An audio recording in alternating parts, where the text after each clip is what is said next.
It's coming. It's coming.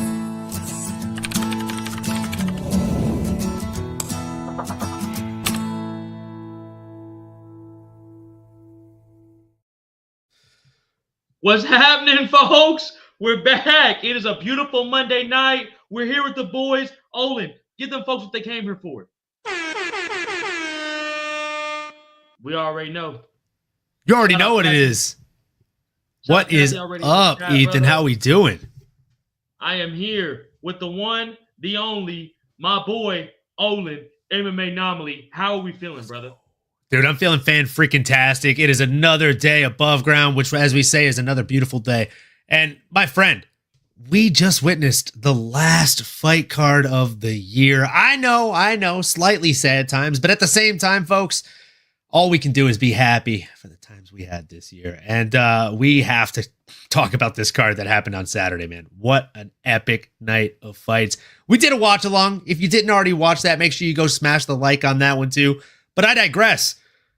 S-Dog, my guy Sterling, what were your thoughts on these fights? Overall, before we jump into breaking them down, I got to ask you, gymnastics score, what are we giving this? 1 to 10. Bro, thank you for asking me this. This was one of not just the best fight nights I've ever seen, one of the pay-per-view, everything involved, one of the best cards of the year, bro, from top to bottom. From the first fight of the night, a little shaky. We're going to get into it. Women's MMA doing women's MMA shit. But the amount of finishes we got, bro, the amount of brutal, nasty KOs we saw, amazing night. The main event, honestly, could have lived up to the hype if we didn't have squeamish doctors in there. We really could have had a fucking highlight reel to end the night. But I'm ready to see what your thoughts are, brother. 1 to 10, I give this card a 9.2, bro. Yes, sir. Yes, sir. Well, I love to hear that. And I'm going to follow that lead, brother. I would give it a 9.5 out of 10 as well. Look, this card not only lived up to the hype, it was a rare occasion, a rare occurrence where it exceeded the hype, folks. What is up, MMA Maestro? Oh, that's a cool pun name. I love a good pun. That's MMA Anomaly. Come on. That's a great name. MMA Maestro. And yeah, what a final card of the year, Kathy. Come on. Like, what an absolute banger. Top to bottom, bottom to top. I said it before. I'll say it again. It was like a thing of Pringles, man. The fun didn't stop. Leroy, shout out in the chat as well. Big up to you as well. 2024 was fucking amazing. Dude, this card, I'm going to stop stalling. I just wanted to let people forget your score so it didn't seem like I was copying you exactly. Look, I give it a 9.5 as well, bro. This was just about perfect. Aside from the rocky start, like this is mixed martial arts. And we saw, I mean, something for everyone, right? There were subs, there were knockouts, there were gritty back and forth fights that, you know, went in a way that you didn't think they were going to go. We're going to get into that soon. But man, what an absolute card. Bro, going into it, I thought it'd only be like an 8, but man, 9.5 all the way. And let's not forget, dog, we had UFC 311 the week before. Now, I didn't get to catch it live because I was in Cozumel, Mexico. But when I came back and I rewatched that whole card, oh my God. Last week as well was probably at 9 as well, bro. One of the best pay-per-views of the year. Great way to end the year. It could have ended with UFC 311, but we got absolute fucking bangers with UFC Tampa. MMA Maestro, thank you so much for agreeing, brother, and thank you so much for being here. Jonathan Hampton, my man is making his second live since the watch-along Saturday, brother. How are you doing, big dog? Leroy always in the chat. You deserve all the air horns, Jonathan. Leroy, I don't know too much about you, but you are making great points here. 2024 was an amazing year, brother. This entire year has been nothing but banger after banger. Really, there's not a card that I could tell you I didn't even watch, I didn't even enjoy. It's been an amazing time. Olin, let me get to you because we're about to get into this fight card, brother. Any thoughts before we get into this on the whole year and just your thoughts, man? Yeah, man. I mean, I couldn't have said it better myself. And this year has just been absolutely exciting as a mixed martial arts fan. We've had sad retirements. We've had happy retirements.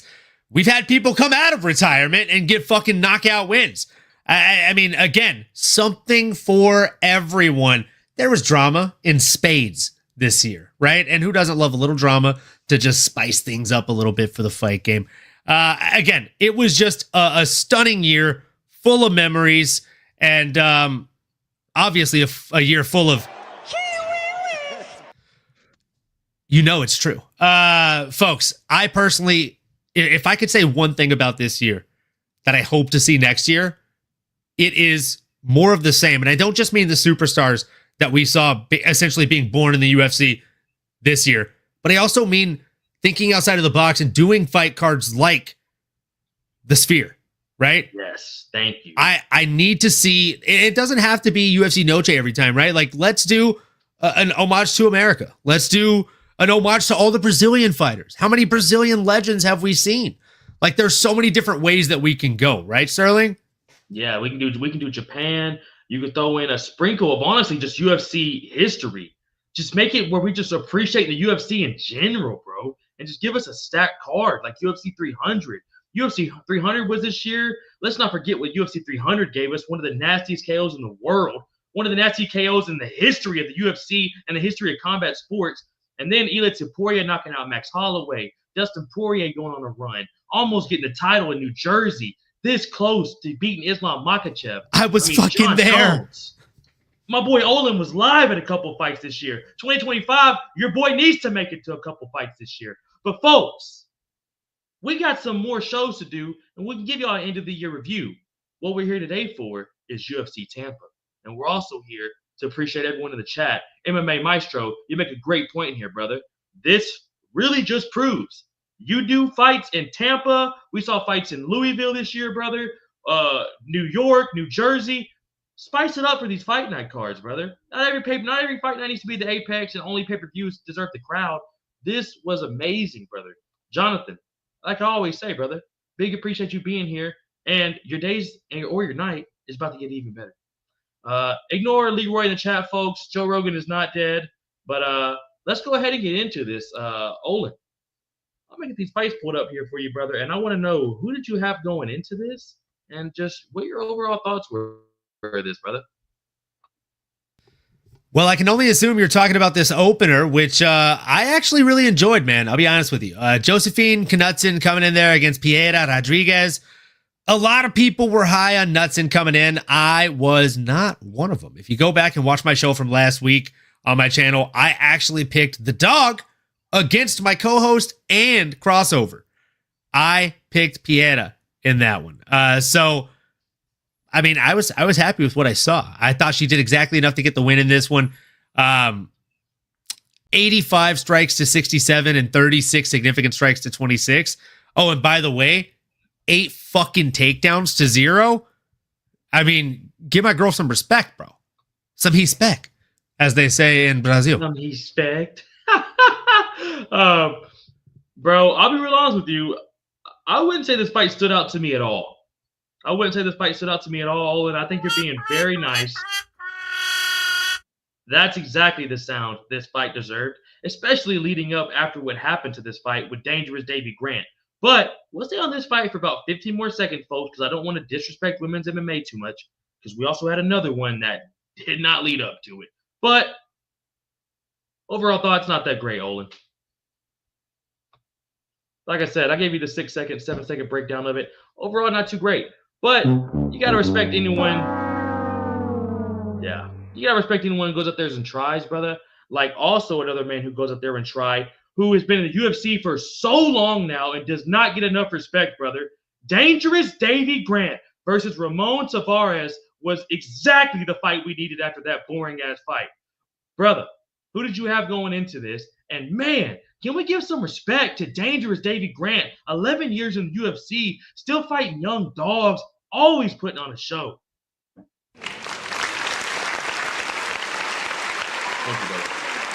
Thank you, brother. You got to give it up for Dangerous Davy Grant. And I mean, look, again, check the record, bro. I had Dangerous Davy Grant against the crowd on my show last week that had Ramon Tavares. It's not that I don't think Ramon is good. I actually think he's very good. I simply think Davy Grant is better, right? Just like Tommy Aspinall said about John Jones. No disrespect. I just think Dave is better. And he proved that he was. He was the grittier, dog in there on Saturday, and he bit down on the mouthpiece, and he drove his fucking way through that junkyard, and he got a gritty fucking decision win, outlanding his opponent pretty much 2-1, just a little over that actually, 147 strikes to 69. And by the way, every single strike landed in this whole fight, Sterling, not just on the dangerous Davey Grant side, but on both fucking sides. Every single strike landed was considered a significant strike. That tells you exactly what kind of decision fight this was. This was a gritty, bite down on the mouthpiece, slang them and bang them kind of fight. Sterling, the people are dying to know. Tell them what you thought of this fucking fight, bro. Who'd you have going into it? Like my man Captain said at the bottom, dangerous Davey Grant always got that dog in him. That dude is a junkyard dog by definition, a British junkyard dog. This dude is always in there for fights, bro. And as you saw against Ramon's very good at boxing. His boxing was fucking nasty, but he's just a young guy who hasn't had that much experience in the UFC yet against a guy like Dangerous Davey Grant, bro, who's fought fucking everybody. Chito Vera, I mean, fucking legends of the game, bro. This dude's been around for ages. Rafael Sunsao, Pedro Munoz. I mean, he's seen everybody, man. And then he hasn't fought in a year recently. I don't know if you heard too much about that, about his injury and him not even being able to fight this last year. So this was Davey's first fight of the year, bro. And honestly, man, I just love seeing him fight. He's such a cool dude, always has a smile on his face, and never puts on boring fights, bro. And anyone that's been around the UFC 10 plus years, it's just a motherfucker to deal with, man. I completely agree. I mean, that veteranship makes it extremely hard to contend with. And he's the type of guy that even when you land shots, he wears them very well. He doesn't even do the fake poker face where he's like, no. Oh yeah, come on, it didn't hurt. He just doesn't react.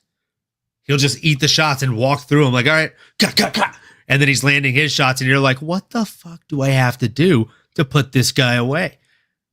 And you realize fairly quickly that it's, I mean, pretty close to impossible to do that to somebody like Davey Grant. Like, he is like a Terminator inside that octagon, bro. I love watching this guy fight.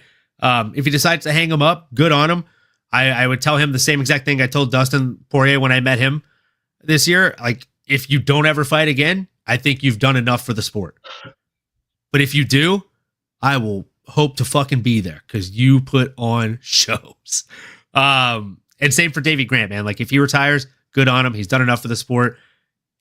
If he goes out there and fights another time, I can guarantee you I'll be watching it, brother.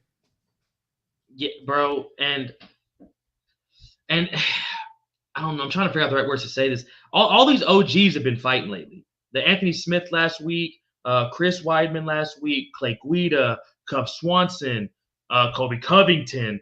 You know what I'm saying? Jim fucking Miller twice this year. Miller twice, bro. UFC 300, Bobby Green. It's just these OGs, man, are still in the game, bro. You got to do nothing but respect them. And I don't want to see them go, honestly. It makes me fucking sad. Sorry, there's so, I just keep thinking, like, there's so many now that you mentioned OGs. it. There's OGs still in the game right now. And like Leroy said, where's Coach Eric at? Eric's being a little soft today. Eric didn't want to make the recap today because the watch-along was so long, as he just said right here. Exactly the noise you deserve there, Eric. But I appreciate you being in the chat, my boy. And how about the Texans yesterday, Eric? How about the Texans? Stingley's the best corner in the game, man. Shout out Eric for getting your boy tickets to the game yesterday. That was a long-ass recap. If you didn't already watch it, go back and watch it with the boys, MMA Anomaly, your boy Leroy in the chat, and as always, Eric Valdezi127. But not to bring the vibe down, brother, but we got to get into the next fight. And I'm sorry to do this to you. Miranda Maverick versus Jamie Leanhorth.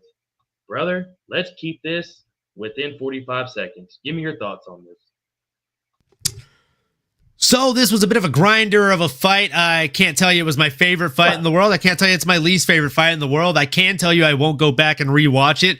And I can tell you, fear the Maverick, folks. Look, this girl is an absolute stud. She is an absolute beast. We all knew how this fight was going to go. Nobody is surprised. And I mean nobody is surprised. So with that, we cue the Top Gun music, and you know, we get the fuck on with it. But not for too long because we don't want to get a strike. Sterling, what do you think about this fight? Brother, what I think about this fight is this. I'll give y'all 10 more seconds and we're moving on. It's the most women's MMA fight I've ever seen. Miranda Maverick doing Miranda Maverick shit. Not a lot of action. Honestly, Dana just gave y'all time to go to the restroom and get ready for some real shit. Because boys, girls, whatever you want to be called, ladies, gentlemen, we had a banger with Michael Johns versus Felipe Lima. Oh, thank you. Thank you. This fight right here got us back in tune, baby. Give me your thoughts on this, brother. And what are your thoughts on Felipe Lima just being an absolute fucking dog? Well, I'll tell you one thing. I don't think he's a dog. I think you got it wrong. This man's a fucking lion. Okay? He went out there and the way he was pushing forward, the way he was landing strikes, and the form in which he was doing it was damn impressive. I thought Miles Johns would have done a little bit more damage than he did as far as on the feet. But at the same time, like, he throws so fucking weird, does Miles Johns, right? He just hip fires in this weird way. Almost like a young Nate Diaz and Nick Diaz, the way that he throws. Like, very unpredictable strikes. Which I think was making it hard for Felipe Lima to make the reads. But even so, he still only ate 35 strikes, which is wild to me because his opponent attempted 143 of them. Just insane stuff. What were your initial thoughts on this fight, and what shocked you the most about these guys, Sterling? Well, before I give you my thoughts on this fight, you're not sidetracking us, brother, right here by the question of asking us what he would think about MJ turning back the clock, because we're going to get to that very soon, brother. So stay in the chat, big dog, and you'll hear our thoughts on it. But my thoughts on this, man, you pretty much summed it up very good there, bro. It was very nasty striking from both ends. These dudes were ripping to the fucking body. Miles John looked good, dude. Very energetic, very bouncy on his feet, laughing in Lima's face a couple times. Just having a good time, it looked like, out there. But like you said, bro, Lima was here to be killed or fucking killed. That dude was not here to play around. He was pressuring Miles John the whole time in his face too, man.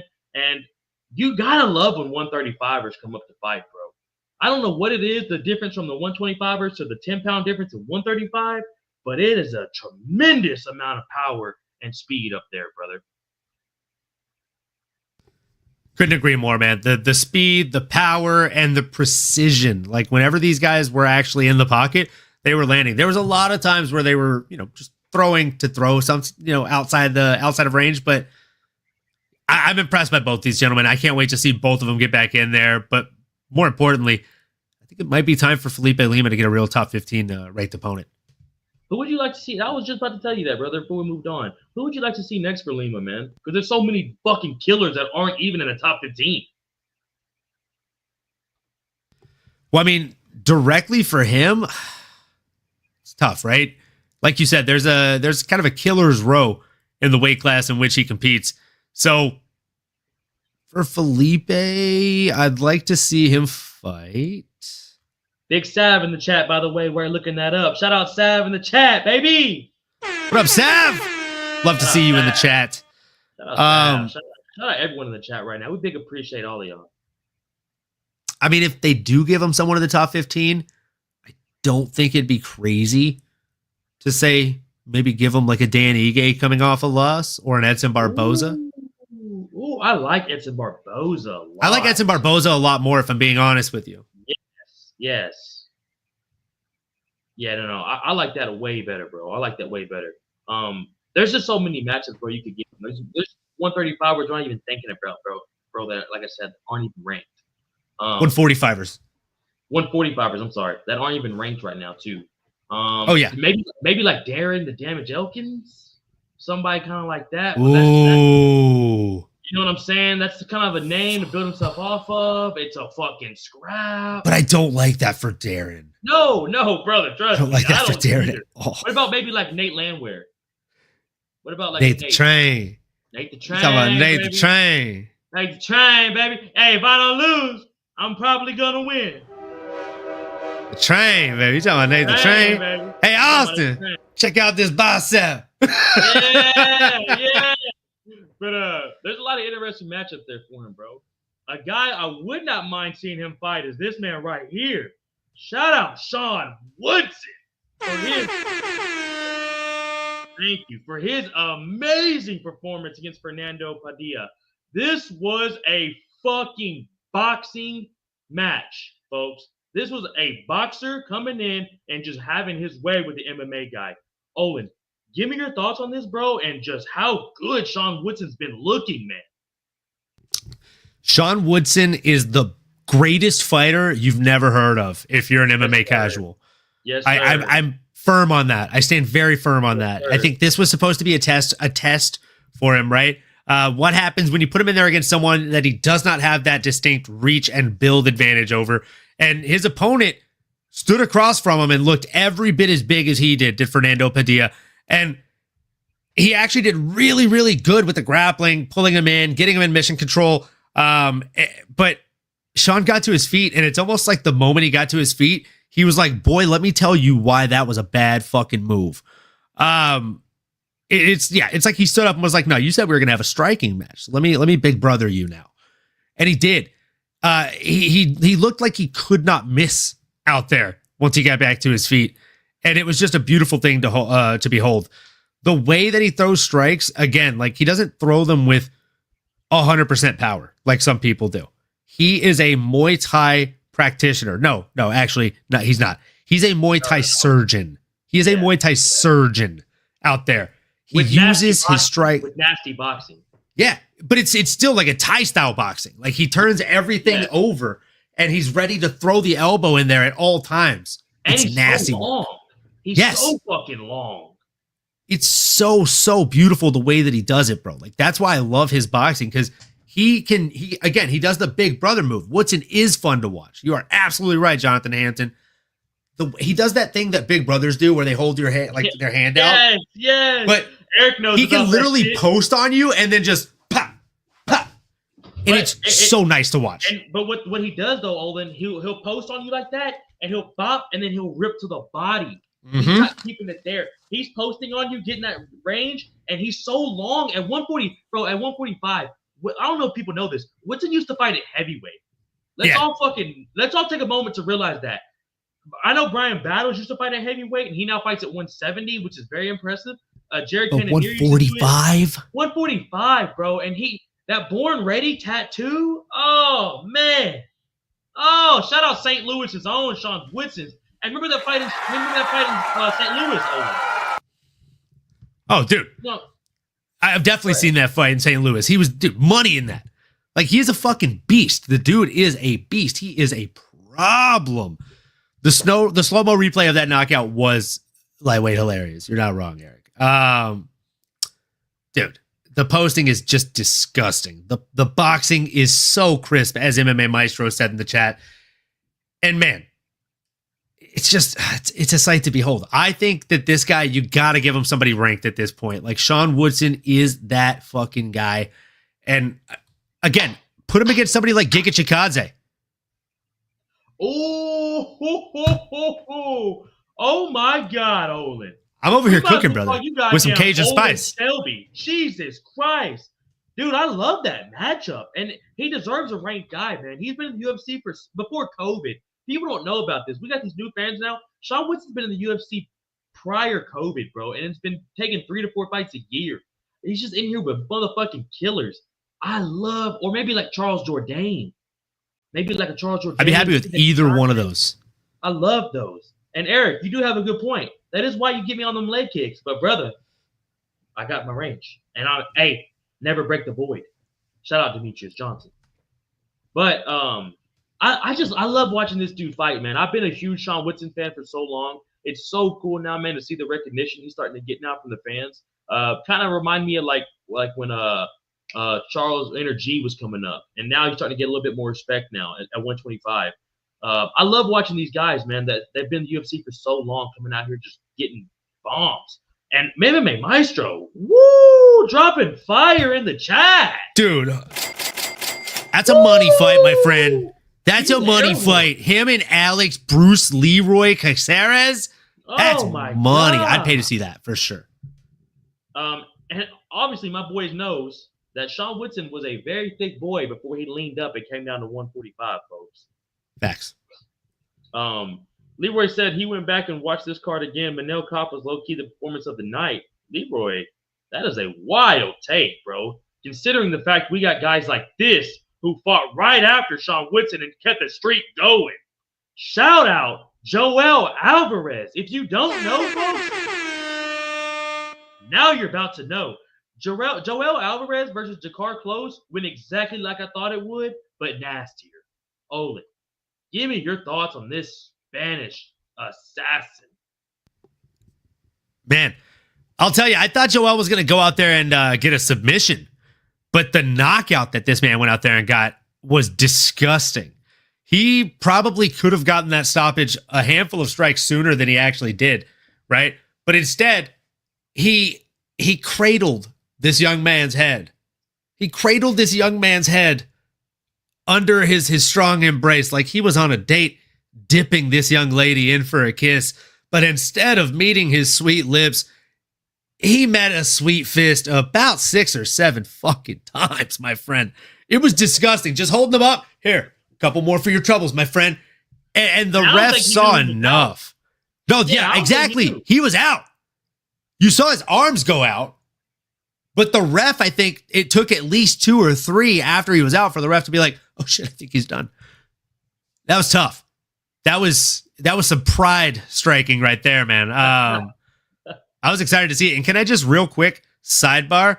You said earlier when I mentioned that the Sphere should do other nations, you said Japan. Bro, if they did a pride card, I don't care what the ticket prices are. I would sell an organ. I would sell an organ to go to that. Bro. Oh my God. Like when you said Japan, that was like planting the idea. I'm thinking about like what the movies they would show too, like the clips. They would show Crow Cop. They would show fucking Emelianenko. They probably show Fyodor Emelianenko. Yeah, bro. Oh my Takanori, God. The Fireball Don Kid, Fry. Gomi. Don Fry too. They probably show that the fucking when they were just clinching and knocking. That's what just made me think of you saying Japan again, because that's what this fight made me think of when he grabbed his head and just started. Rampage Jackson. Oh my God, bro. Versus Wanderlei Silva 3 times. Yeah. And honestly, folks, if y'all got any more matchmaking as we're talking, drop it in the chat. Y'all are dropping some fire matchups right now. I fucking love it, dude. But yeah, bro. Going back to Joel, this dude's fucking a killer, man. Have you seen his fights prior to this? This dude's a motherfucker. He's a motherfucker indeed. He is a motherfucker indeed. He is a problem for anybody he fights. And I do have a name on the tip of my tongue for him when you're done with your breakdown. Oh, no. Go ahead. I was just going to say, it reminds me a lot of the Golden Boy that fought at the Sphere. But what do you got?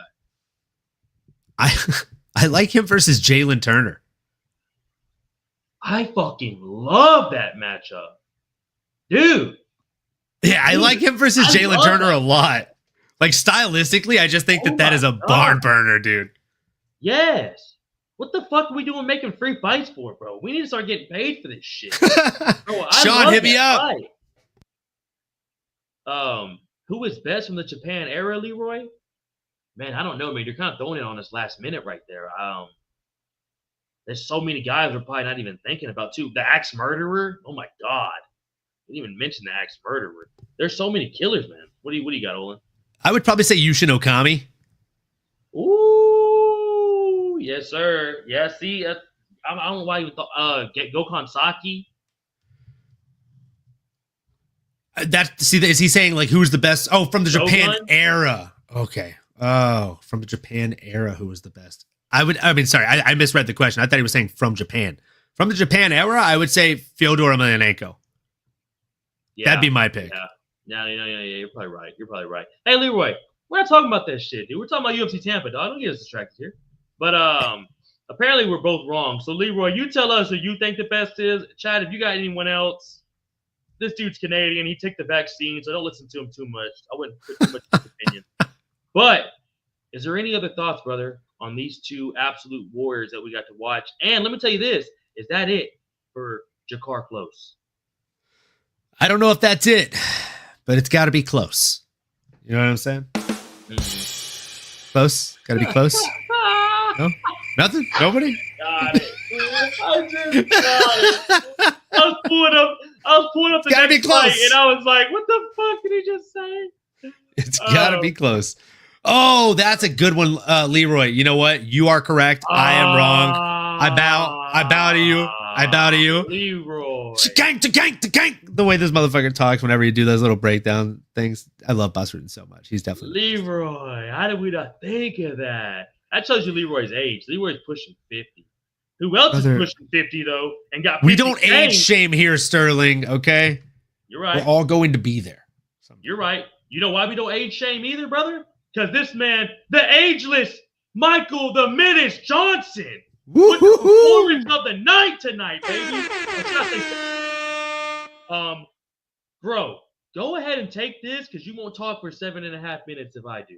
I am so fucking happy to see the Menace back in the win category, brother, with a nasty fucking knockout. What are your thoughts, Olin? Just a fucking visceral knockout here, man.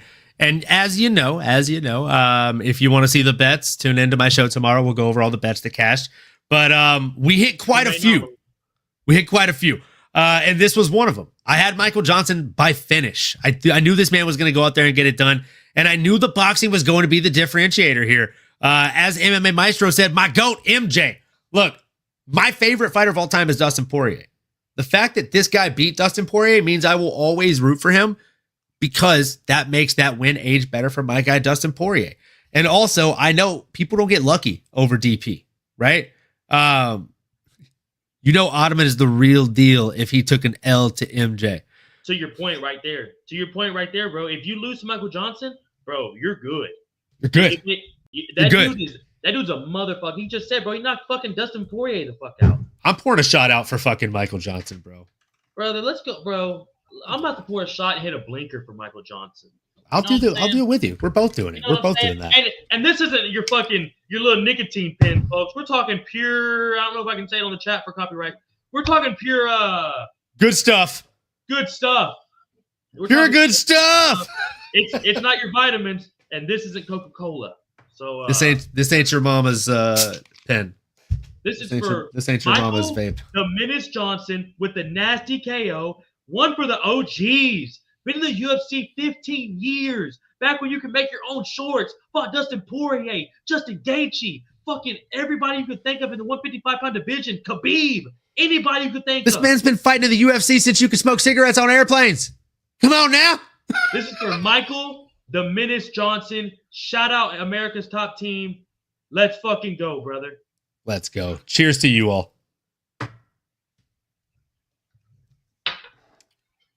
Oh, fuck. You think eventually I will get used to that and just act normal after, but it never does. Eventually one day, I believe. I believe that we will win, baby. But, brother, go ahead. Michael the Menace Johnson, thoughts? What's next for him? What'd you think about his performance? Go ahead. Well, I'll tell you, I was the opposite of GSP watching this fight because I was impressed with his performance. It was a fantastic performance from Michael Johnson. He looked phenomenal in there. The body work was starting to add up. And look, folks, I tried to tell you Mr. Potato Head wasn't going to have anything for him. And I truly did try to tell you that. And that's a real thing, okay? Ataman Azaitar has knockout power, but he can be knocked out himself. He's shown it before, and now it's only going to get easier to knock this young man out in fights. Beginning of the end for him, and if I'm Michael Johnson, do I retire? No, not a chance. No. I keep on tooting that horn, Lane. And I demand. What up, Lane? I hope you did one with us, brother. Let's go. And look, if I'm him, I'm demanding. Not asking, not calling for, not calling out. I am demanding, Sterling, the rematch with Justin fucking Gaethje. Ooh, because he was winning that fight. Wow. Bro, Michael's not even in the top 15. You want him to jump all the way to Gaethje up there? I don't think UFC is going to do that. I think this is America. This is America. We can do whatever the fuck we want, Sterling. And bro, and also like Leroy said in the chat right here, Great stat. MJ was the last person to beat Tony Ferguson 12 years ago before it went on that incredible run. I'm telling y'all, man, you fucking casuals have no idea who the Menace really is, bro. Remember the Black Zillion days, brother? You remember those fucking days? Do I remember the Black Zillion days? You know who my favorite fighter was before Dustin Poirier existed in the UFC? Rashad Evans, bro, who started the Black Zillions with his old coach.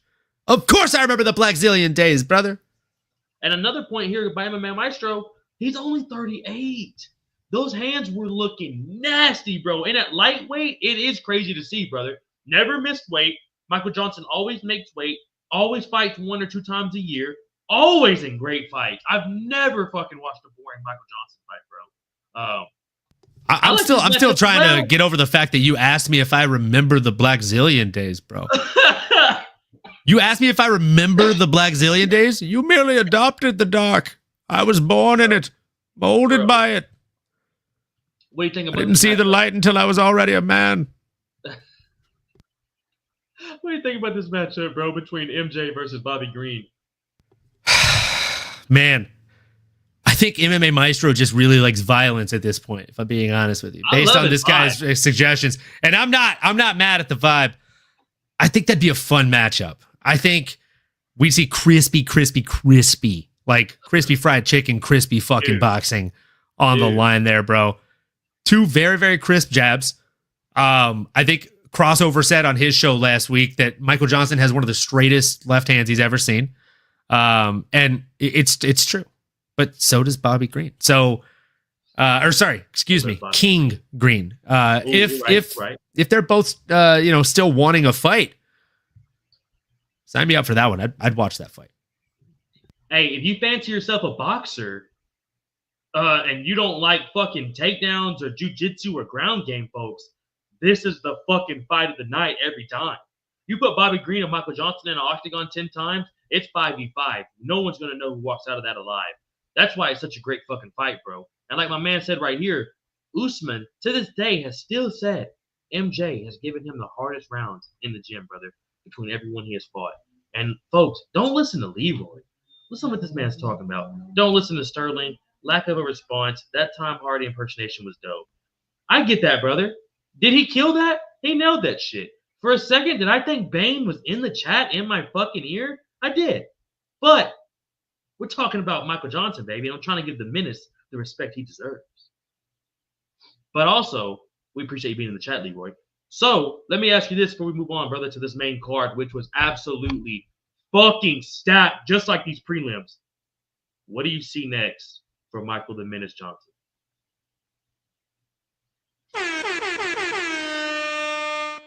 Nothing but fucking air horns, man. Nothing but air horns. No, I truly see. It depends on if he really wants to continue fighting. Like, did he say anything about retirement? Because it's got to be edging its way up close. He said he has 5 more years. If he said he has 5 more years, then again, I'm banging the fucking doldrums, and I'm literally grabbing the mic, Michael Chandler style, and I'm saying, Justin Gaethje, if you can ever get your house in order and get back in this octagon, I'll see you at the top. I'm not surprised, motherfuckers. Hey, Justin Gaethje, you're taking everything I work for, motherfucker. I want to fight your fucking ass. That's what we need to see from Michael Johnson. You know what the real money fight is me, not these other motherfuckers you already punked at the presser. I was your first fight in the UFC, motherfucker. Back in the Fox Sports days, bitch. Come fuck with me now. ESPN Plus, co-main. Fucking Justin Gaethje, Michael the Menace Johnson. Motherfucker. Wait. You have to pull up this last chat right now from MMA Maestro, who is cooking fucking fire. Or hear me out, guys. Cowboy wants to come back next year. Let MJ welcome him back. Cerrone still has a decent name among casuals, so good exposure for MJ. Sign me the fuck up, MMA Maestro. Dude, I think we just became friends. That's a great fucking pick.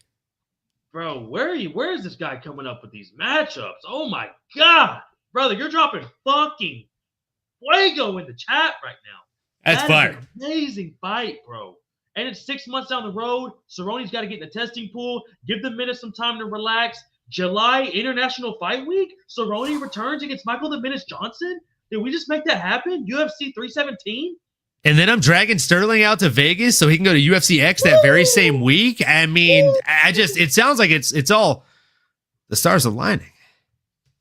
Hey, 100% what this guy just said. McDaniel just got moved down a peg. Olin's #1 impersonator. Spook that Scottish motherfucker and get the Americans in the chat, baby. That's why we're taking over the group chat, Leroy. But you know what it is. But let's move on, folks. Shout out Michael the Menace Johnson. You're the absolute man. Nothing but respect. Michael the Menace Johnson versus the Cowboy. Book it. We got an amazing fight right here, folks, with kicking off the main card with Navajo Sterling versus Tuco Tacos. And I'm pretty sure I fucked that up, which is why I should have gave that to Olin. But, brother. My guy just said tacos. Go ahead and correct that for me. I completely botched that. Sometimes I wish we weren't live so I could edit this shit out. But here you go, folks. I fucked that up. Navajo Sterling, take it away, brother. Tuco Tocos came in here like a man on a mission, but Navajo Sterling apparently got an additional briefing for that mission, folks. He had some additional intel coming into this when it seemed, and he just seemed to be a step ahead of Tuco Tocos everywhere the fight went, other than the takedowns, and that's only because Navajo didn't attempt a single takedown in this fight. His opponent, however, did attempt 9 and went 33% on those, hitting 3. Only landed 34 total strikes, 32 of which were considered significant, but his opponent doubled up on that, landing 78 significant strikes and 99 total strikes. The man just seemed to be too tall and too long and too lanky in this fight. Sterling, again, he just seemed to be too much, but if you want to pull that last comment you had on the screen up again, I agree with MMA Maestro. Sterling is overhyped in my opinion as well. I don't think that he is going to fare that well when they put him against top-level competition or even sub-top level competition. You put this guy against someone in the top 20, and I'm going to let you do your breakdown. I'll tell you some names I have in mind that I'm saying this about. But no, let me know what you thought. Are you riding the hype train, bro? Are you drinking the Navajo Sterling Kool-Aid here? Well, they had me during the Contender Series. I'm not going to lie to you. During the Contender Series, I wasn't that Navajo Sterling train, especially out of the city kickboxing gym he trains out of, and just the fucking power this dude brings. And we need some new young blood in the light heavyweight division. So I want to be in on it, but he's just 6-0, bro. We got to understand, bro. These motherfuckers are young in the sport. Like Michael the Menace Johnson, how many fights does Michael have? Over 50, probably over 25 in the UFC. You know what I'm saying? Jakar Close probably even has 10 fights in the UFC. Like guys that even lost on this card that aren't even big name stars, but are still been in the UFC around and can put on shows. It's just hard, man, at 6-0 to really buy the guy's hype. And the dude he fought, I mean, let's be real. This was a setup to get finished in the first or second round to start the main card off with. The UFC doesn't have cans at all, but they have matchups. They have fucking favorable matchups, which is why Alex Pereira was able to shoot up so quickly. Imagine if they gave him like Apollo Costa or Marvin Vettori coming up instead of Sean Strickland and Bruno Silva. You know what I'm saying? So they don't have cans in the UFC. They have very good matchups, and they know what to do with them. So I think this was one of those where he was supposed to come out and absolutely wipe the floor with this guy and just show out. But it's the UFC, brother, and it's hard as fuck, as we saw with Bo Nichols and Paul Craig. Sometimes these young guys, man, they need a little bit more experience to step up to a guy like Taco, who is just a vet, man, and he's a gamer. So it's hard to put these guys away, bro. Those are my thoughts, and shut the fuck up and throw it to you, brother. Great breakdown as always, bro. Look, I already gave my 2 cents, but I will give a couple more as far as who I think he should go up against next. And the reason I think that he falls short if he does actually get thrusted even into the top 20, top 30 here, right? So if we look at outside of the top 20, how do you think this guy fares against a Jimmy the Brute Crute, bro? I think Jimmy does bad things to him. Yeah. I truly do. And then also, what about Marcin Prachnio? I think that guy probably takes him to the ground and probably does bad things to him. Vitor Petrino, the guy who got knocked the fuck out against Jacoby. What do you think he does to him? You know what I'm saying? Yeah. What do you think Jacoby does to him? Jacoby's not top 15. Dominic Reyes, Ryan Spann. Oh, don't do that to him. Don't do that to him. You know what I'm saying? You know what I'm saying? Yeah. But great take from Leroy right here. The truth is Sterling, which you spelled it wrong. That's my name. Wrong Sterling was taking a kickboxing approach. I suspect it was nerves. Like I said, bro, yeah, he's very young. He was trying to maybe do the Carlos Alberg thing. And imagine throwing him to a guy like Carlos Alberg. There's some motherfuckers, man. God. That's what I'm saying, bro. There's some motherfuckers at light heavyweight, and that's why I kind of want the hype to be up there because we need some new young blood. But I mean, we're not bad, baby. Not bad. I think he's gonna get abused by these bigger, stronger guys at light heavyweight. Like my MMA Maestro said, Crute abuses him on the floor, and that says a lot. 100%. Like, yeah, I agree. Crute is one of those guys that will float 5 and 10 and fight all the killers on the way. 100%. 100%. Facts, bro. You need that guy. He's not the guy. Yeah, he's not the guy that'll ever have the best record in MMA. But when you look at it, you're like, if you look at him just on Google and you're like, oh man, that's a tough record. And then you look into his actual full resume, you're like, but look who it's against. Like what a guy. And bro, there's so many guys like Anthony Smith's like that. Anthony Smith's 38 and 21. You would be like, why the fuck is he in the UFC? Look up Anthony Smith's last 10 fights. It's a motherfucker. It's a killer's row. It's a who's who. Dustin Poirier. Dustin's record's way better. I'm not hating. I mean, Dustin has literally the resume, in my opinion. He's fought everyone in his respective weight class. That's what you need to take a sip of after your shot of whiskey, bro. I know. Fuck. That's it. But I know that just burned. But but bro, Michael the Menace Johnson. I mean, there's tons. You can keep going. Nate Diaz is what, 21 and 20. I mean, fuck, dude. But he's one of my favorite fighters, and you know what I'm saying. And everyone, facts. Nate Diaz, it's fuck you. You know what I'm saying? Like Darren the Damage Elkins, bro. Like he's not gonna win every fight, but I promise I'm gonna tune in and I'll be cheering to the fucking my top of my lungs. Cub Swanson. I mean, we can do this all day. We can do this all day, bro. I mean, it's just. These guys are Dustin Jacoby. I mean, you never know with these motherfuckers. Wait, MMA Maestro said I have some news on Dustin's next fight. Go on. Dustin Poirier? He's fighting again. Are you talking about Dustin Jacoby or Dustin Poirier? That's actually a very, very important point. This is a good point right here too. I mean, shit, Johnny Walker. If you want to push him, but Johnny Walker's fighting Anthony Smith's twin. Boskin Goskov. Yes. He's fighting. How did I know that guy's name? I'm impressed with that. Bro. I'm glad you knew who I was talking about, bro. The creative fighter of Anthony Smith without the tattoos? Yeah, bro. Chill with these matchups. Starting to think it's Guru's burner account. Hey, I'm telling you, bro. MMA Astro, this dude's dropping nothing but fucking fuego in the chat. I'm glad to have you in here, brother. And honestly, you kind of got us on the edge of our seats right now. I want to move on to the next fight. Here we go, boys and girls. We got some news about Dustin Poirier's fight. Heard it from a friend at a meet and greet that Dustin said max mid next year. Oh. We're going to that. For the BMF. I don't know. Yeah, no, BMF title. BMF belt. International Fight Week. Last fight of his.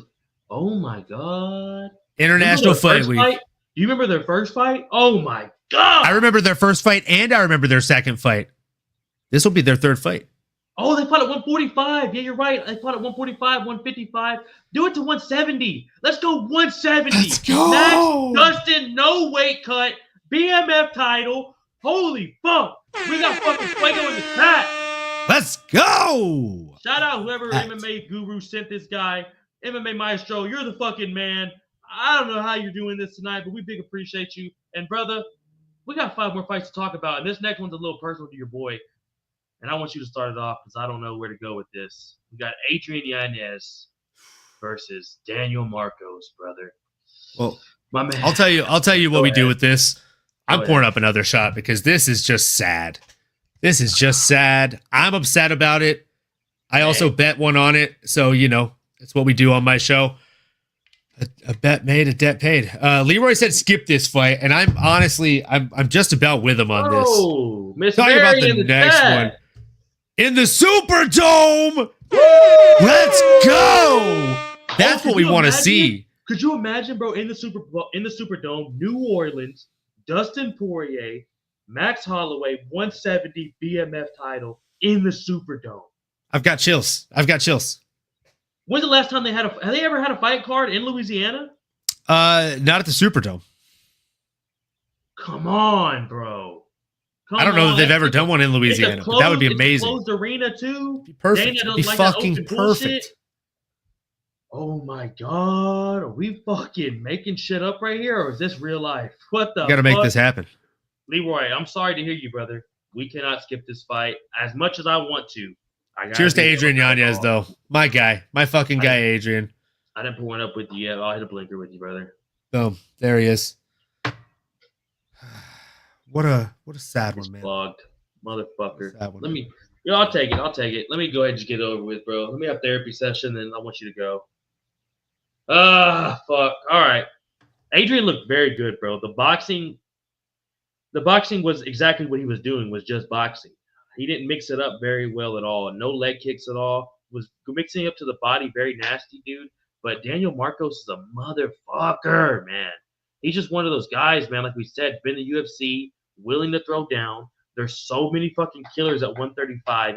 It's just hard to stay relevant in there, man, and just keep a win streak going at 135, bro. That's why it's so hard what Evovov did or what Aljamain did for a little bit. Like, these guys that go on streaks at 135 are fucking murderers, dude.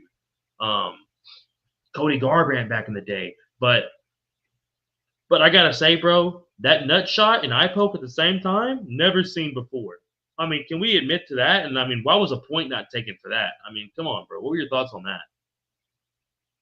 I mean, the 1-2 dick to nut shot, yeah, absolutely. Abso-fucking-lutely. That was insane.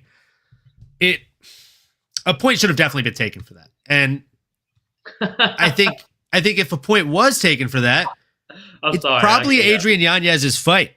Yeah. They weren't wrong. They weren't wrong when they said Yanez was a bantamweight Masvidal. Career's playing out very similar. It's now or never for Yanez, already 32. In MMA years, you're absolutely right. But at the same time, 32 is, when you come into your fight prime. So I think he's still got a few years left.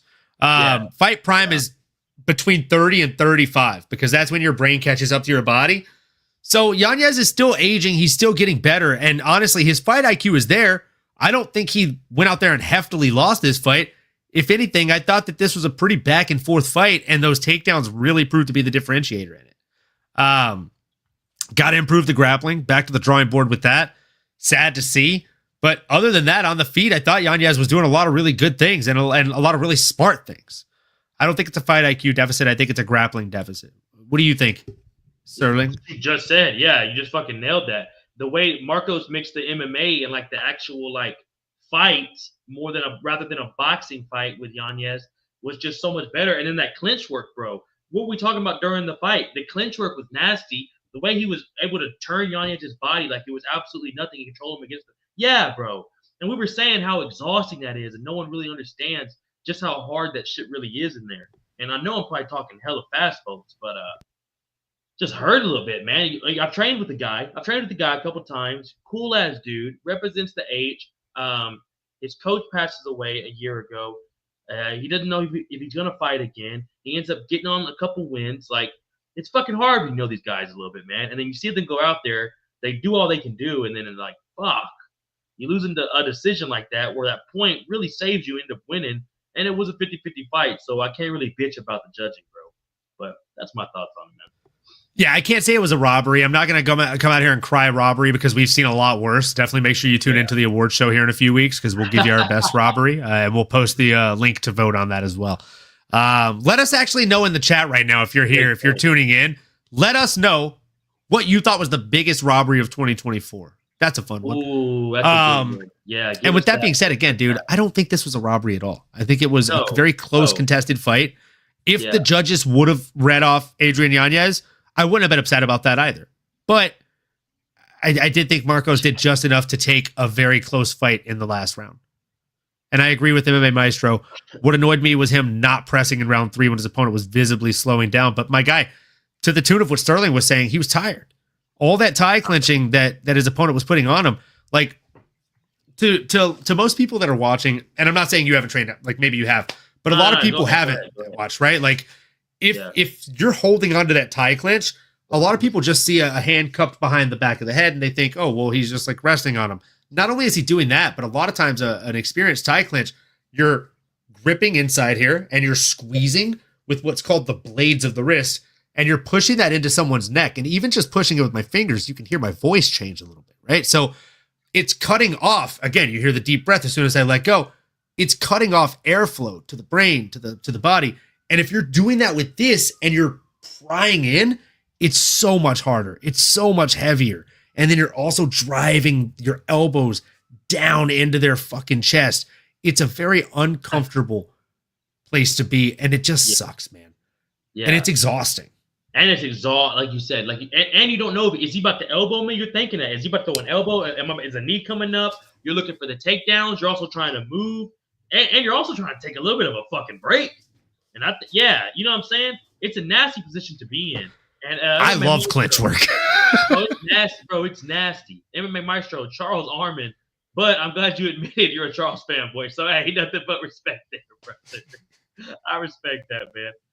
You're trying to break posture the entire time. Yeah, bro. He's not sitting there holding them. They're just agreeing to rest. He's trying to fuck up Adrian's neck up enough to where he gets tired, to where he can throw those elbows that Olin was throwing there.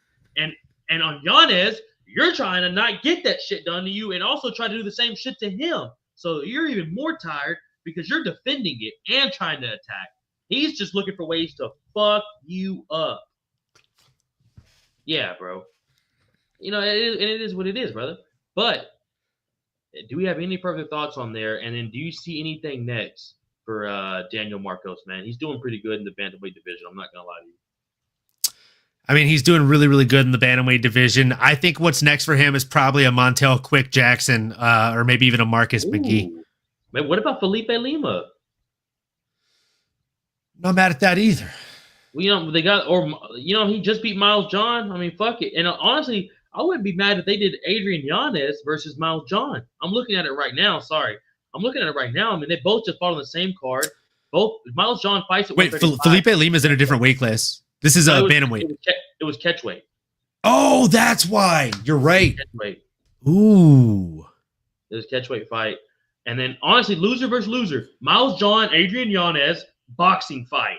You want to see another boxing fight? Stand in the middle and bang. And then Felipe Lima versus Daniel Marcos? Come on, bro. Come on. That's a money fight, bro. That's a money fight. That's a money fight, bro. UFC. Let's fucking go, dog. Help your boys out here. MMA Maestro's dropping bombs. We're dropping bombs. Poirier versus Holloway in the Superdome. Let's go. Poirier versus Holloway in the Superdome. Make it fucking happen. Les a la bon temps roulé, mon ami. Let's go. Ooh, I'm about to make a name of myself. Ooh, I'm about to make a name for myself out here. You know how long I've been waiting for this? Speaking of that, you know how long this man's been waiting for a brutal knockout? Shout out the boy, the hyena, Dustin Jacoby versus Vitor Petrino with a Kamaru Usman, George Masvidal-esque KO. Olin, take it over and let me know how fucking happy you are for the fucking hyena, Dustin Jacoby. The hyena! What a fucking guy. It was just a fucking anime-style knockout blow. The man went down so animated, and it was just such a heavy, heavy shot that landed. Precise, on the chin, waited for his opponent to throw. I mean, just picture perfect.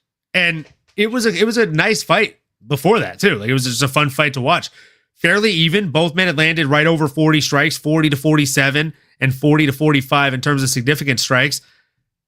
What stood out to me the most is that Dustin stuffed all 4 of 4 of Vitor Petrino's takedown attempts. He was making him shoot sloppy and worried, right? So, my fucking goodness, my friend, it was tough. It was tough for him. But it was not tough for those of us, like myself, that happened to have voted and betted on our guy, the hyena, Dustin Jacoby. That guy was fucking nasty in there. And I tried to tell people, like, don't sleep on this guy just because he hasn't had necessarily the best run in the UFC. Look at what he's done in kickboxing. Look at who he's fought. Fought Alex Pereira in kickboxing. Alex fucking Pereira didn't say no. Doesn't say no. He's one of those guys that always signs the fucking dotted line, and you got to put some respect on his name. I agree with Leroy here. Jacoby doesn't get enough credit. He does not get enough credit at all. Goes up there and gets it done. What do you want to see next for this young man, Sterling, in the light heavyweight division? You have any names on the tip of your tongue here?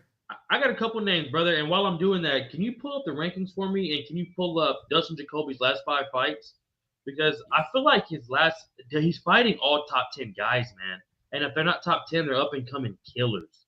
Off the top of my head, bro, in the light heavyweight division, I want to say maybe a Dominic Reyes would be fun, but Dominic already knocked him the fuck out, so I don't want to see that rematch already. Ryan Spann wouldn't be bad. I wouldn't mind a Ryan Spann fight. I'm trying to think of the top 10 right now in my head. Jan Blachowicz got a fight against Alberg. I would have loved to have seen that. Oh, that'd be a fun one. Yeah. Do you got the rankings pulled up right now? So I have his last few pulled up, and I have the rankings pulled up. So his last, I'm gonna actually do his last 6 instead of his last 5. So starting at number 6, lost to Khalil Roundtree Jr. Oh, by the way, it was a fucking split decision loss with Khalil, who nobody goes to decision with, bro. Come on, bro. Who's a motherfucker who fucking put Alex Pereira's toughest fight to this day right now. So next, exactly. Next was Azamat Mirzakhanov. His name ends in OV, folks. Come on. Of course it was unanimous decision loss. After that, he fought Kennedy Nchukwu, who you've seen on a fucking little bit of a run here lately. And oh, by the way, he beat that guy. How long did it take him, Sterling? Do you know? Heavyweight. Exactly. Do you know how long it took him to beat him? I'd say under 20 seconds. It took him 1 minute and 22. Not much longer than that. To knock him the fuck out. This man fights at heavyweight now. So if that tells you anything, it tells you that he's a fucking banger. And then after that... Sorry, I didn't mean to interrupt you. Candy you're good. A nasty fucking knockout. So, I mean, come on, bro. At heavyweight. Come on, bro. Keep going. My bad. Nasty knockout. Nasty knockout at heavyweight. And, dude, after that, he signed the dotted line to fight a man who is atomic. Alonzo Menefield. Oh, and by the way, he didn't get knocked out. It went to unanimous fucking decision. And then after that, as we all know, he signed the dotted line against Dominic Reyes. That sucked. 2 minutes in, ate a knee, or a punch and then a knee. And then, I mean, that's all she wrote. And then this Vitor Petrino, man, just put him lights out, put him on stilts, put him on skates, whatever the fuck terminology you want to use. All I know is Vitor was hurting for certain in there in that fucking fight on Saturday night. I want to see this guy get pole vaulted up. Where is he sitting in the rankings, Sterling? He's sitting at number 18, according to Tapology. Above him is Alonzo Menefield, Anthony Smith, Ryan Spann, Bogdan Guskov, Johnny Walker. That'd be a fun one. Dominic Reyes. Don't want to see that rematch. Azamat Mirzakhanov. Not yet. Volkan Ozdemir coming off a loss. That's not a bad option. And Alexander Rakic sitting at number 9. I don't think we should go much higher than that. I think Ozdemir, bro. Ozdemir's coming off a loss. Everyone else is matched up. Unless Jacoby wants to wait a little bit, a lot of those guys are already fighting each other. So Ozdemir would be a fun-ass fight, bro. Oh, my God. Unless because all the other ones are rematches. It's like, come on, man. Ozdemir would be a fun-ass fight, bro. Absolutely. I don't know what this means, but I fuck with it. Shout out Juice Man in the chat, baby. Chano's Harley drinks Dark Nut. That's what he said. That's what he said, boy. You don't speak Irish, boy. Is Juice Man Irish? I don't know. I mean, I just feel like it's funnier if you read that one in an Irish accent. That was good. Hey, he's already fighting, Leroy. He's fighting Johnny Walker. But not everyone can be MMA Maestro with the matchmaking, Leroy. We appreciate the try.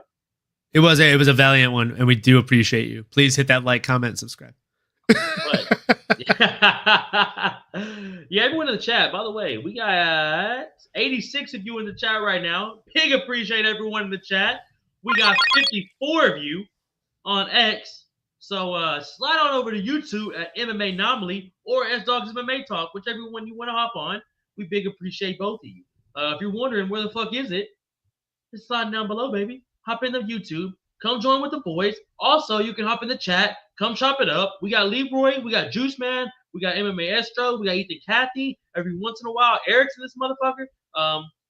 Come hop in, boys. Come say what's up.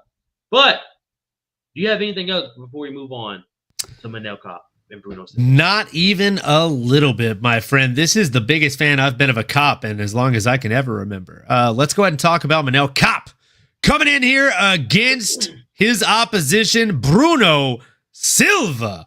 What a fucking banger. But before I jump into it, I would just be an asshole if I came on your show and didn't let you take the lead on this fucking banger of a fight. Dude, Sterling, talk to us. Tell us how this fight made you feel inside. Well, brother, honestly, I was really excited to kind of see where you were going to go with this. But I'll take the reins, baby, and I'm not talking Santa Claus. I was very excited for this fight because Manel Cop's been getting a lot of shit ever since he had that fight with Makayev. But, bro, I think that was more Makayev being just a boring-ass fighter. I've never seen an exciting Makayev fight. Cake's always put on exciting fights, bro. The fact that he just says fuck Adesanya after is hilarious to me. He's down to get down with anybody. Cop's fucking 140 pounds soaking wet, 5'3", and is out here to get down with fucking Izzy. It's hilarious. I fucking love this dude. This fight was amazing. This fight was an MMA fight. Now, I'll tell you this right now. Cop was feeling his shit. He was popping. He was moving. He was dancing. He was taunting Bruno. He was literally hands down. Bro. Oh, what you just, bro, when he hit the... He hit him with the Matrix. Stop trying to hit me and hit me. Bro. Oh, my God. He was feeling himself, bro. Hands down, Silva's winging shots, like, right by his nose. I mean, it's nothing to him. He's just in the zone. He's in the pocket. His hands were nasty. The combinations he was landing on Bruno was nasty. Bruno just honestly seemed frustrated, bro. He really couldn't get going. But excited to see what you think, brother. In the chat, we appreciate y'all this as well. And ad read is coming in 3, 2, 1. Before I get to MMA Anomaly, like and subscribe to the boys. MMA Anomaly, Talks MMA Talk. Fuck all that. Let's get to the boys' take. Let's fucking go. John Jones Duck Nut. No. Oh, man. So, yeah, this fight was, again, something for everyone, right? Unless you like takedowns and grappling, because there wasn't a whole lot of that. It was a lot of standing up. It was a lot of banging, and it was a lot of finesse. It literally looked like a fight out of a video game or a movie. The way that he was moving in there, he was just juking and diving and dodging and darting. He was making his opponent look silly. And there's nothing worse than missing your opponent, other than maybe missing your opponent and then having them turn their whole ass side to you and taunt you like a fucking movie character. That's demeaning as all fucking get out, bro. MMA Maestro said, this fight was just me against bots in UFC 5. That's what it looked like. That is what it looked like. So, yeah, man, again, there's nothing worse than missing and whiffing on a strike, aside from maybe whiffing and missing on a strike, and then your opponent, like, essentially laughing at you and making sure everyone sees egg on your face. So, and popping you back.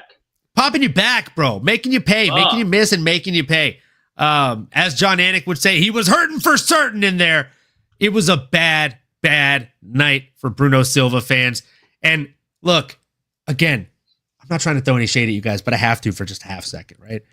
For all of you that tuned into my show last week and told me to stay away from Manel Cop by finish, literally fuck you guys. Okay? Because what the fuck did I say?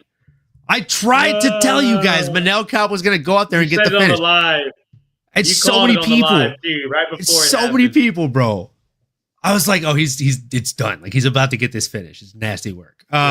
So yeah, if I've learned anything, it is to go with my gut this year, and I will forevermore. So big ups to Manel Cop, incredible performance. And with that being said, my guy Sterling, what is next for the man, the myth, the legend, Manel Cop? I'll tell you right now, him telling Dana, give me a title shot in between the rounds was fucking hilarious. We didn't catch it during our watch along, bro, because we were all just talking. I went back and rewatched the fights. He was talking to Dana the whole fucking time. It was hilarious. I don't think he's going to get the title shot, honestly, to be real with you. He probably deserves it because there's no one else for Pantoja, to be real. But I'll tell you what I like. I like, man, you might as well just go ahead and say the name for me. The dude that just lost to Pantoja. Taya Sakura? Kaya Sakura. I like and that'd be a rematch from an Manel Cup. I like that, or Kai Kara France. The beef between him and Kai Kara France is fucking amazing. I would love to see. Those are the next 2 fights I think for him. And that's it, bro. Those 2, I don't think he's gonna get the title. What are your thoughts? So he actually has a 2nd round knockout over Kaya Sakura back in 2019. Wow. Does Manel Cup. Look at Eric. He has more combos than a McDonald's drive-through menu. You ain't lying, brother. You ain't lying. And he can give them to you in small, medium, or large, my boy, with an extra large fucking sauce to go with it. Small. Attitude large, though. I love his attitude. Attitude large. Attitude always. What do you next for Cade, brother? Man, I'm not mad at your pick. I actually would love to see a rematch with him and Kai Asakura, who we saw come up a little bit short. But if I'm him, I'm not taking that fight. I'm sitting on the shelf if I have to, even if that means for 9 months, 12 months, and I'm waiting for my fucking title shot because he has earned it. He is that guy. And can you pull up his last 5? You can't. You just can't keep dodging this guy. That is a good point. I mean, he beat Makayev. He beat Ode Osborne. He beat Zhalgas Zhumagulov. He beat David Dvorak, and then he beat Felipe Dos Santos, and then lost to Muhammad Makayev. He was supposed to fight Mateos Nicolau, so maybe you reschedule that bout because it never happened. It was scheduled twice. And then he was also scheduled to fight Davis and Figueiredo, and that would never happen. So maybe you reschedule that bout. Ooh, but he'd have to go up to 135 to fight Figgy. Figgy's not coming. Yeah, because Figgy went up.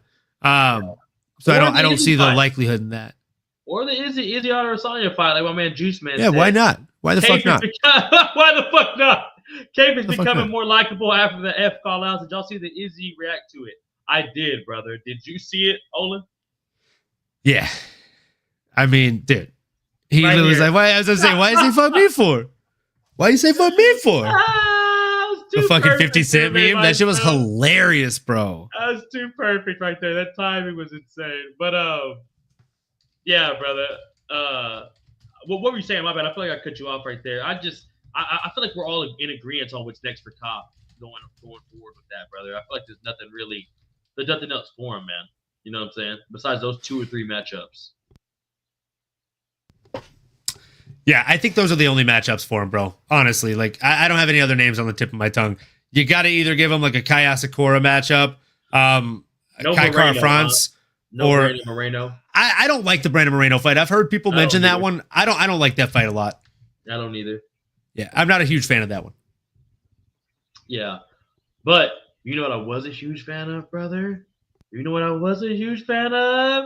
Seeing this West Coast Cali boy come fucking Swanson getting one of the nastiest knockouts of his career and in UFC history, to be honest, against Billy Quarantello, brother. What are your thoughts of Cub fucking Swanson, bro? And do you think he needs to retire, or do we get one more absolute war out of Cub Swanson? We got the 1 second thing coming up. Olin's fucking muted. We're good, baby. You're in now. Give me your thoughts. There we go. We're back. Hey, we're live, dog. We're back. There we go. So yeah, I mean, for this fight, dude, Cub fucking Swanson. Woo! Dude, Cub Swanson deserves all the air horns. The picture of his children reenacting the knockout is just the most adorable thing. God, it's the most just unassumingly heartwarming thing you'll ever see. Love his family. Such a beautiful family. And such a beautiful fucking knockout, man. The way that he stepped into that shit just, like it looked like he owed Cub lunch money. I mean, I don't know how else to describe the way that he threw those last 2 strikes of that fight, man. Like either he owed him lunch money or he had just stolen his daughter's bicycle. Either way, Cub was coming for blood and he got it. Nasty win for Cub in a hard fought bout. Very, very closely contested. Literally significant strikes were within 2 strikes of one another, and total strikes landed were within 6 of one another. So extremely, extremely close. Juiceman said, hell yeah, Cub Swanson is an OG in the game that never got his flowers from the fans. It's disgusting in my opinion. California love. 100%, baby. We're out here in SoCal, or at least I am. So we fuck with Cub very heavy. We love him. And he also manages one of my boys, Ian. So shout out to that guy. I know Ian was probably Ian just was tearing happy up. than a motherfucker, bro. I saw. Bro, I literally was like, Ian, I know you're happy right now, bro. Hey, and think about this, bro. Cub can't retire in Florida. My man from the West Coast, baby. We gotta retire in Vegas. We gotta get a car. Or California. Let's get a UFC San Diego. Honda. Let's get UFC San Diego. We back, bro. They did it a couple years ago. Pachanga. Hey, hear me out here, brother. I don't know if you want to already get to what's next for Cub, because we can talk about that beautiful knockout. How Billy was still in that fight. It was not a dominating fight. Cub could have fucking lost it with decision. It was in Tampa, Billy's backyard. Judges fucking sucked this year. So I'll tell you this. Cub Swanson versus the Superboy, Dun Hun Choi. Run that shit back. Hall of Fame fight in your career in San Diego on a fight night, co-main. Give me your thoughts. I'm not mad at that at all. I don't hate that for 1 second, bro. Like I think that's a fun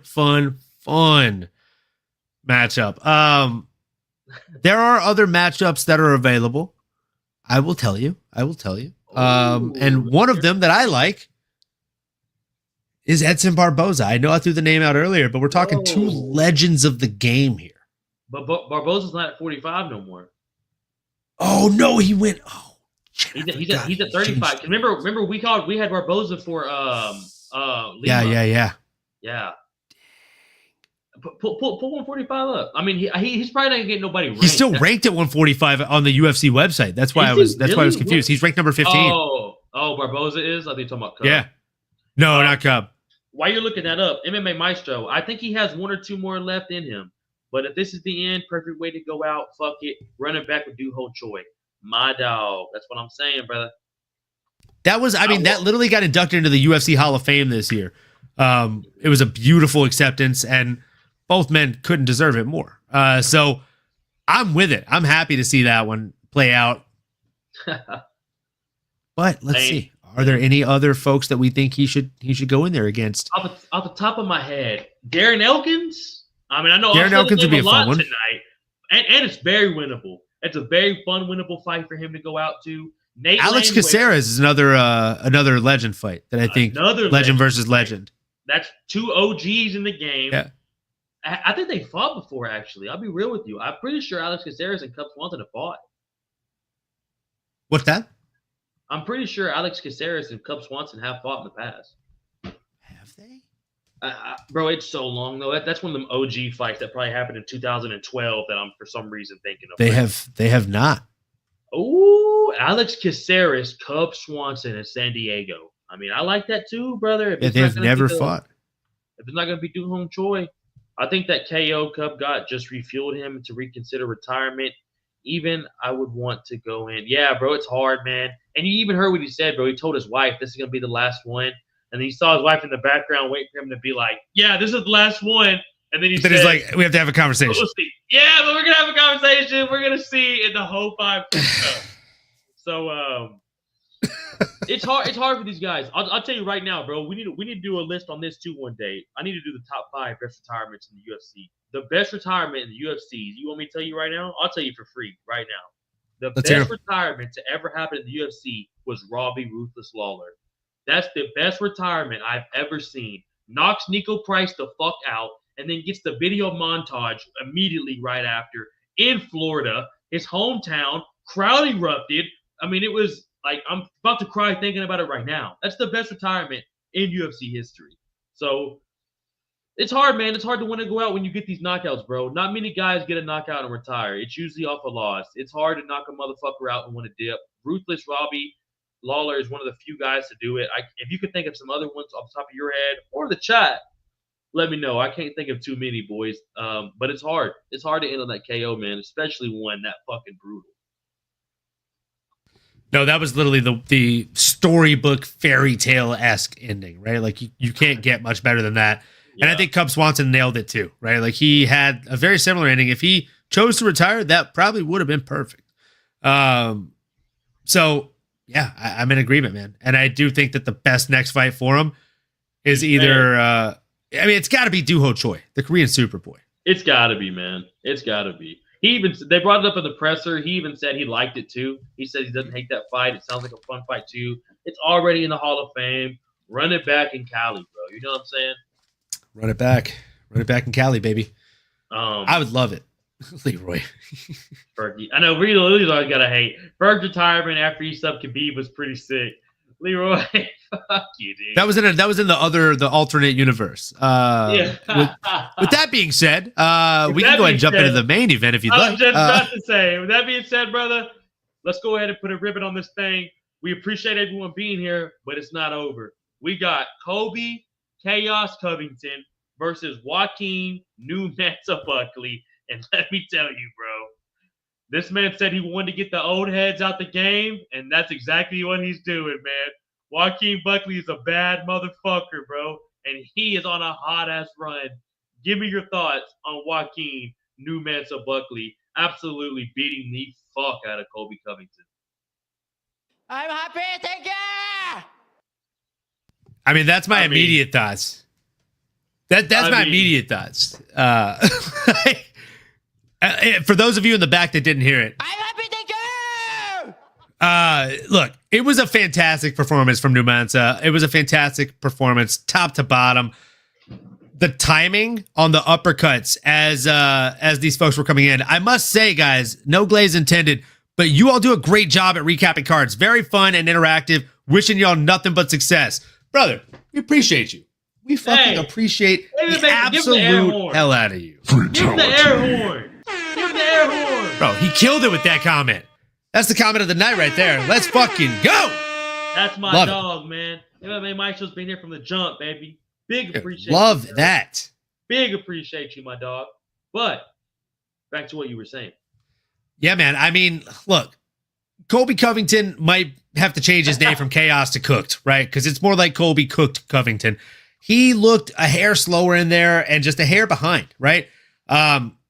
Every time he would shoot in, it just seemed a bit labored and sloppy. He went 1 for 8 on his takedown attempts, 12.5% takedown accuracy there, folks, for those bad at math.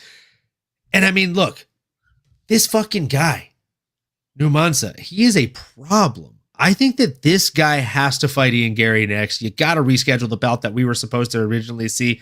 I think that one probably would have been a lot better contest than what we've got. And I think, if anything, all the Colby fans should be probably reaching out and trying to find that doctor that stopped the fight, trying to get her Venmo and sending her money and sending her flowers because she saved him. That fight only would have gotten a lot worse for him. It was the beginning of the fucking end, right? Just like when Conor McGregor's leg snapped in that third rematch against Dustin Poirier, it was a godsend for him because he was only going to lose by knockout again if it didn't happen. New Mesa was picking him apart at range, in the clinch, when he was trying to grapple with him. The uppercut was landing every time he'd try and shoot a single leg. It was disgusting, bro. So the doctor did him a favor and gave him some type of narrative to latch onto and cling the fuck onto. And thank God, because he'll be able to do that as he sails off into PFL or wherever he ends up. But I think the days of Colby Covington in the UFC are probably over with after Saturday. Is that first of all, bro, before I react to that fucking Fuego tape, shout out Big Juice Man, baby. First time here. I dig it. Big appreciate you, big dog. MMA Maestro said, hold on, brother. I'm crying. As a Kobe fan, I'm hurting. Brother. Sorry, friend. Leroy says, we are with you in prayer. And what a guy. What a guy. Before we get too much into what my man just said here, spitting bars, if your favorite berries aren't Ulster berries, you're doing something wrong. And if you ain't saying fuck Leroy, get out the chat, baby. Big appreciate you being in the chat, Nick. Always down to have you in here, brother. Kobe looks so old, bro. He looked very rusty, man. He looked very like his shirt before he walked out. He looked very worn out and torn, very worn out and torn before Kobe Covington came out and did that fake rip job there, huh? Shout out Ashley in the chat. Yes, boys, we appreciate you hopping in, baby. Even if it's towards the end, stay on in and chop it up with the boys. Kobe versus Pratas next. That'd actually be pretty interesting. And I'm not gonna lie to you, you're catching my attention with that, Juice Man. I'm about to get to what Olin said because Olin says it's pretty much donezo for Kobe Covington. We'll never see him again. But like I told y'all, Joaquin Buckley's not playing with the old heads. First Wonder Boy, now Kobe, and here's what's next, brother. Thank you for that, Maestro. Thank you for that, because you know why, big dog? Next, Kamaru Usman. He's not retiring, brother. He is staying in here. I don't think Kobe Covington leaves. I think Kobe Covington's gonna fight. Who fucking knows? Maybe honestly, Pratas. Maybe a Neil Magny. Who? Maybe Chiesa. Maybe Chiesa. Him and Chiesa always have this weird little beef. But what's next for Joaquin Buckley is Kamaru Usman, the fucking old head killer, slayer right now.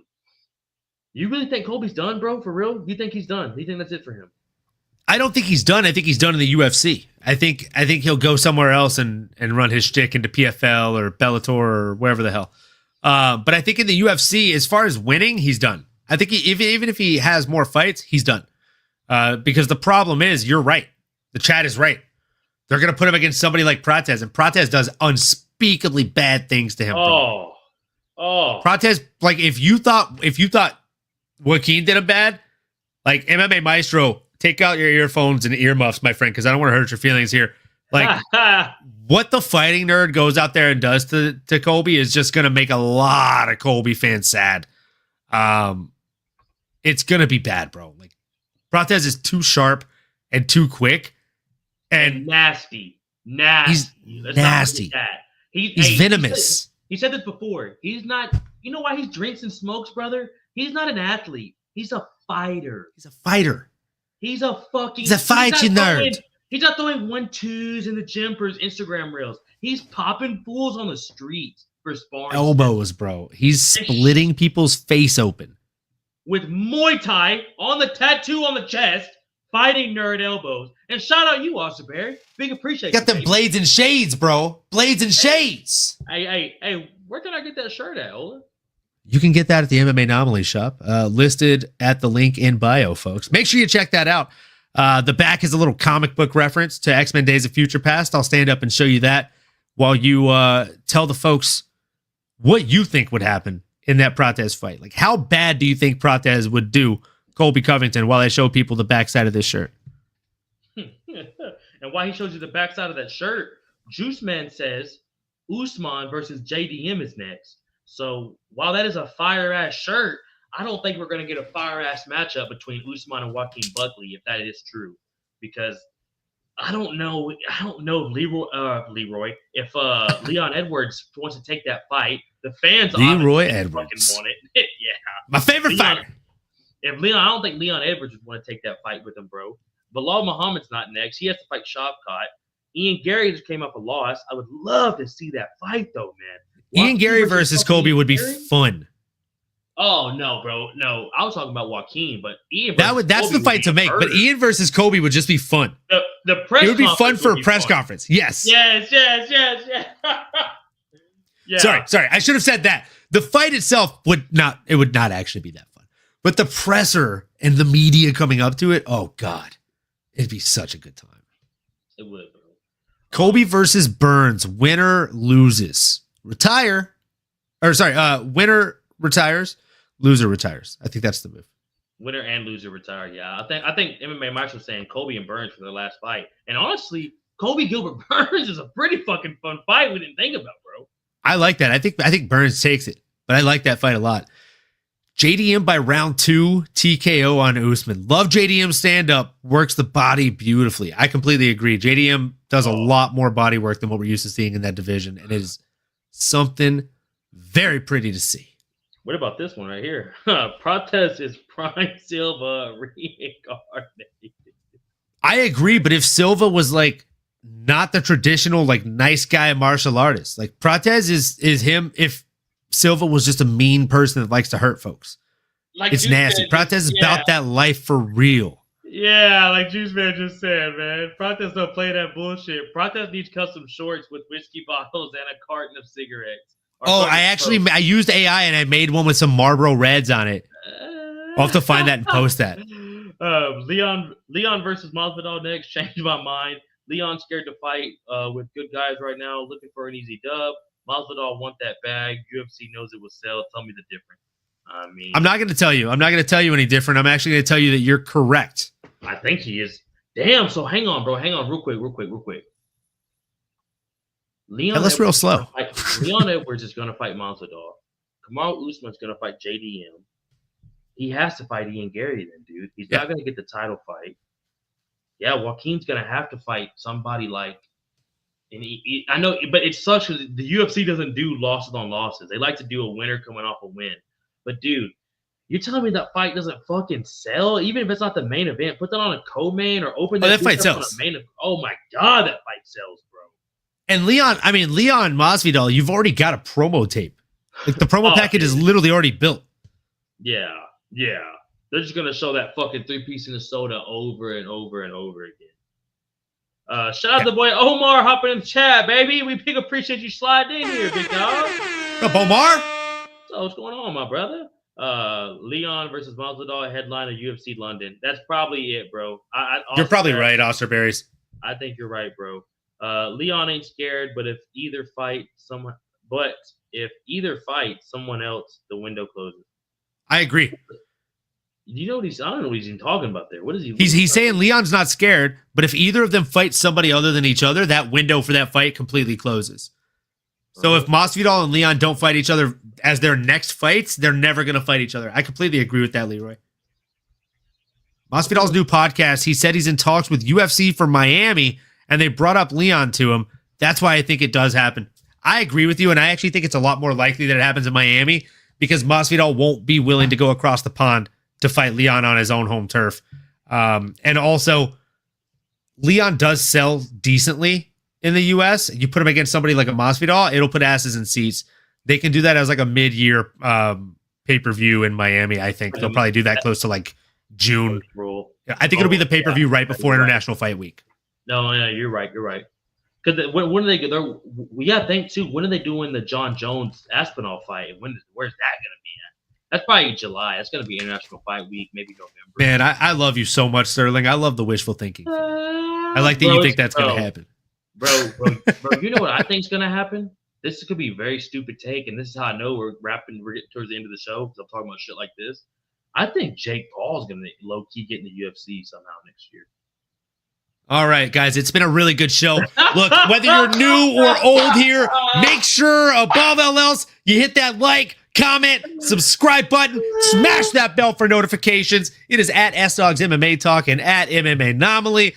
We have 2 separate channels. Make sure you subscribe to both. I'm just kidding and doing this ad read, but I mean, that was a fucking crazy take, and I'm just trying to throw you some kind of lifeline to just rinse the palate so that way people forget you said that crazy shit. Oh, bro.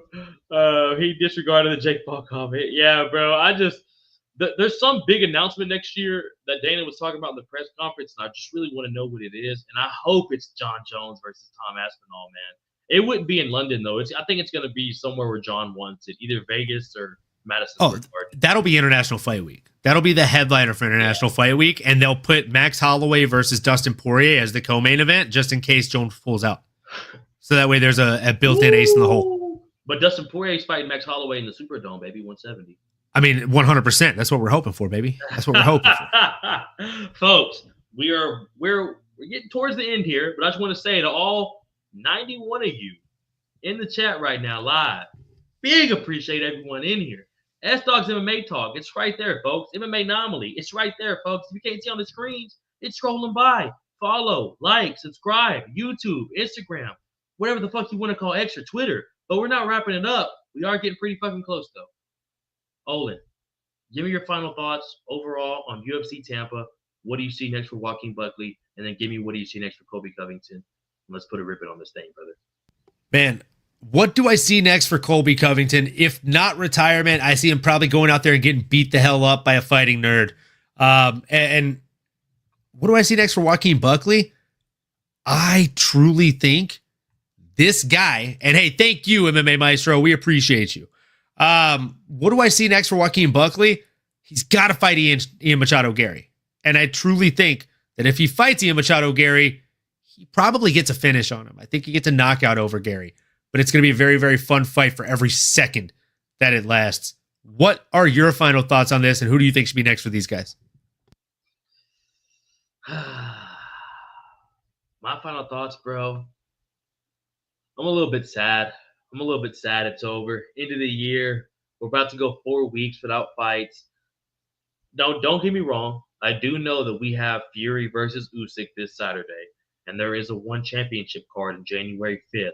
So there's a little bit of fights to fucking get me into my veins, and we got football to get me through this next year of 2025.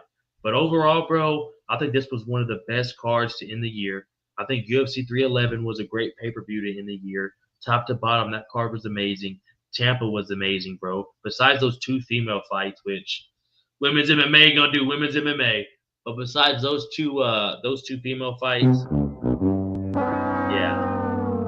yeah, overall very solid card. Amazing knockouts, bro. Amazing finishes. OGs in the game still doing the damn thing. Some OGs in the game probably not going to be able to do the damn thing much longer. But it's very interesting to see the new guard with the old guard and just the matchups. Having a Joaquin Buckley fight a guy like Colby Covington was so fun to see. I'm very glad it got to happen. We didn't even talk about him having Chael Sonnen and Hulk Hogan in the walkout. How fucking crazy was that, bro? He is the real American. He also really got his ass whooped by Joaquin Buckley. So it's very hard to want to rock with Colby. I haven't been a Colby guy for a minute. Shout out MMA Maestro for holding it down with him, though, brother. But before I throw it to you to wrap this up, bro, I say what's next for Colby Chaos Covington is damn, man.